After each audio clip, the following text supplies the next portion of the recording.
Pinag-aaralan na ng Energy Regulatory Commission o ERC na ihinto ang ilang singil sa electric bill na pinapasa sa mga consumer. Bukod pa yan sa naunang anunsyo na ihinto ang pagputol sa kuryente ng mga di makabayad at pag-alok ng installment na bayad sa mga mababa ang konsumo. Nakatutok si Sandra Aguinaldo. Mainit at bahagyang madilim sa karinderya ni Aling Lina sa Maynila. Tinitipid niya kasi ang konsumo ng kuryente para sa kanilang kabuhayan at para sa personal na gamit ng pamilya na doon din nakatira. Hindi sapat, nanghiram din po ako, pangbayad. Siyempre kapag hindi mo bayaran, di putulan ka. Ang kalagayan ni Aling Lina sumasalamin sa buhay ng maraming Pilipino na haharap sa pagmahal ng mga bilihin at serbisyo kabilang ang petrolyo at kuryente.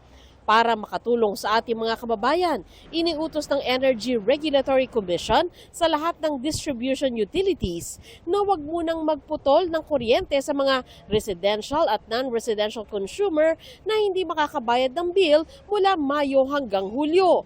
Pwede rin utay-utayin hanggang 3 buwan ang bayad sa bill kung ang konsumo ay hindi lalagpas sa 200 kilowatt-hour kada buwan. Sa kasalukuyang rate, katumbas yan ng kulang-kulang 3,000 pesos kada buwan. Hindi napasok dyan si Aling Lina pero kahit pa qualified, ayaw niyang mag-installment na bayad.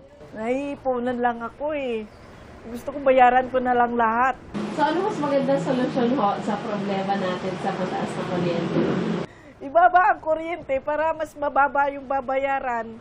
Aminado naman ang ERC na pansamantalang remedyo lang ito. Pinag-aaralan rin daw nila ang hiling na ihinto muna ang Green Energy Auction Allowance at Feed-in Tariff Allowance na kapwa ipinapasa sa consumer para suportahan ang renewable energy. Pagdating sa JEA allowance, pinag-aaralan na namin kung may sasapat ng pambayad.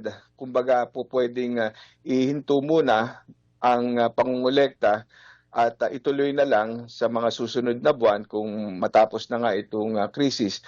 At kung gagawin ito ay kung sasapat pa rin ang pambayad doon sa mga renewable energy companies na entitled naman doon sa kabayaran para sa kanilang taripa na ginagarantiyahan ng gobyerno.